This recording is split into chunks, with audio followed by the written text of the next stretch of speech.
The Oubliette, medieval Europe's most terrifying prison. Every medieval castle had dungeons, but only the most ruthless lords built oubliettes. No torture devices, no executioner's block, no chains, just four walls and absolute silence. Prisoners who survived every other form of medieval punishment broke within days here. But what exactly happened in a room that seemed to do nothing? An oubliette was a vertical underground prison chamber that you entered once and never left. The name comes from the French word oublier, which means to forget. That tells you everything you need to know about what happened to people who ended up down there. These stone holes were cut straight down into the earth beneath medieval castles. No windows, no doors, no escape routes. It's like someone took a grave and made it worse by keeping you alive in it. The entrance was usually hidden under trap doors or behind secret panels that looked like normal castle flooring. What made oubliettes truly horrifying wasn't just the physical design, it was the complete absence of hope. Regular prisons had rules, visiting days, maybe even appeals processes. Oubliettes had none of that. Once a lord decided you needed to disappear, you simply vanished from the world above. The basic structure was brutally simple. A narrow shaft dropped straight down into darkness. Some had waste pits carved into the bottom. Others just had cold stone floors covered with whatever remained from previous occupants. Think of it as the world's worst basement apartment. No lease required, but you can never move out. The walls were smooth and vertical, specifically designed to prevent climbing. Lords used these chambers for political enemies, family rivals, or anyone who threatened their power. No trials were required, no evidence needed presenting. Just suspicion was enough to earn someone a permanent stay underground.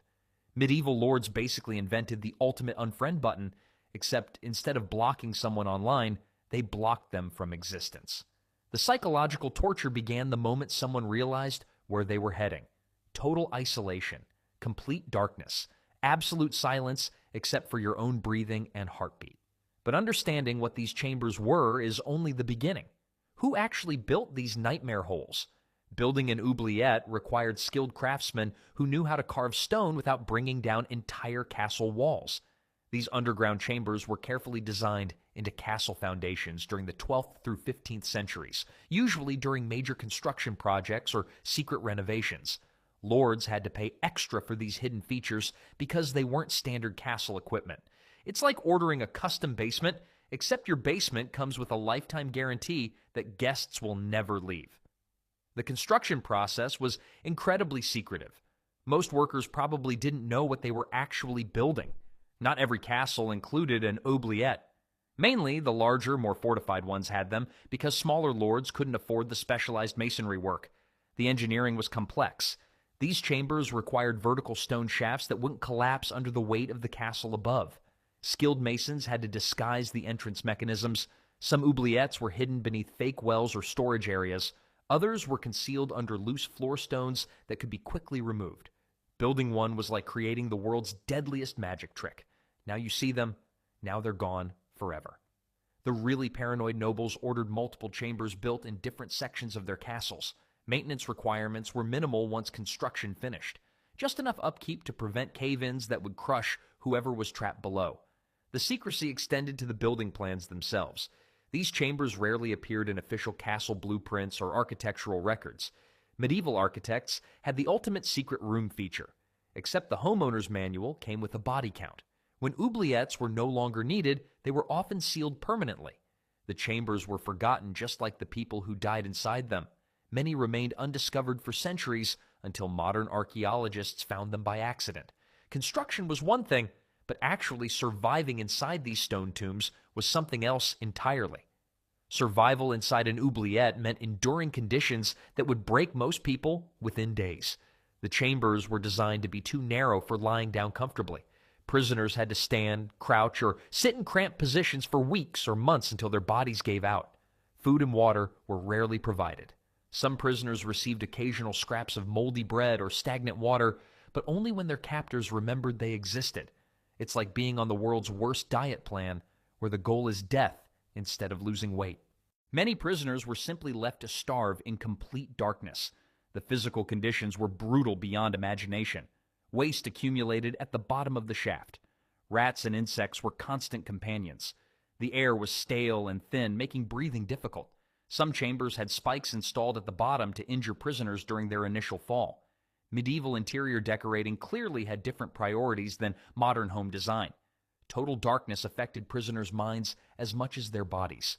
Without any light reference, people lost track of time completely. Days blended into weeks, weeks into months. The silence was equally destructive. Many prisoners began talking to themselves constantly just to hear human voices. Psychological breakdowns happened quickly under these conditions. Hallucinations were common. Some prisoners screamed until their voices gave out. Others retreated into catatonic states, sitting motionless until death finally arrived. Being alone with your thoughts sounds peaceful until your thoughts start having arguments with each other. Guards could tell when someone had died from the smell that drifted up through the chamber opening. Prisoners who lasted longer often scratched desperate messages into the stone walls using their fingernails until they bled. Getting thrown into these chambers was an experience designed to break spirits before bodies gave out. Entry into an oubliette was usually sudden and terrifying. Most prisoners were pushed or dropped through trapdoors that opened directly over the chamber entrance. The fall into complete darkness was often the last moment of hope before reality set in. It's like taking the world's worst elevator ride, except the elevator is just gravity and there's no floor button for going back up. Some chambers used pulley systems to lower prisoners down slowly, prolonging the psychological torture of descending into darkness. Others simply relied on trapdoors and gravity to do the work. The entrance mechanisms were carefully disguised. Heavy rugs concealed trapdoor openings.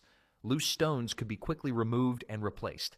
Some chambers were hidden beneath barrels or furniture that castle servants moved regularly. Walking through certain areas of a castle became genuinely dangerous for anyone who had crossed the Lord. Medieval castles turned floor navigation into the deadliest game of hopscotch ever invented. Once inside, escape was virtually impossible. The walls were smooth stone carved specifically to prevent climbing. No handholds existed. No ladder rungs were carved into the sides. Rope was sometimes reused to drop multiple prisoners into the same chamber over time. The process usually happened at night to maintain secrecy. Some victims were drugged beforehand or blindfolded so they wouldn't know their destination until too late. Even screaming for help was useless. The depth and design of the chambers muffled all sounds from below. Guards walking overhead wouldn't hear anything except perhaps faint echoes that could be dismissed as castle plumbing problems. These disappearances weren't random acts of cruelty, though. There was always a political calculation behind every drop. Oubliettes served as the ultimate political weapon for medieval rulers who needed enemies to vanish without creating martyrs or causing public unrest. Kings, nobles, and high-ranking church officials used these chambers to eliminate threats to their power permanently and quietly. It's like having a delete key for people who annoyed you, except way more permanent than blocking someone on social media. No trials were necessary. No evidence needed presenting. Just the suspicion that someone posed a threat was enough to warrant their disappearance from society. Political rivals were the most common targets. Anyone with claims to thrones, titles, or lands could find themselves taking an unexpected trip underground. Religious disputes during Reformation periods led to mysterious vanishings, especially when bishops needed troublesome priests or reformers to stop asking difficult questions. Family feuds within noble households sometimes ended with siblings disappearing overnight. Rebellious barons who challenged royal authority would simply vanish from court one day. Family dinners must have been really awkward when everyone knew Uncle Robert was probably fertilizing the castle foundations. The fear factor was just as important as the actual usage. Other nobles stayed loyal partly because they knew what happened to disloyal ones. The uncertainty was deliberate. People disappeared, but nobody could prove where they went or what happened to them. Royal courts avoided documenting these disappearances entirely. Plausible deniability was essential for maintaining the fiction that rulers followed laws and customs. The church operated its own oubliettes for handling heretics and religious dissidents who threatened established doctrine. Medieval customer service really took "we'll handle your complaint" to a whole new level. This strategy was more effective than public executions because it prevented enemies from becoming martyrs while sending clear messages about the consequences of opposition. The stories and legends that grew around these chambers often became more powerful than the reality. Folk tales about oubliettes spread faster than actual facts about them. Medieval storytellers described these chambers as gateways to hell where demons lived and tortured souls for eternity. It's like how every old house becomes haunted in neighborhood stories, except these places actually earned their scary reputation. Local legends warned children that misbehaving could result in being taken to the stone pit, where bad children disappeared forever.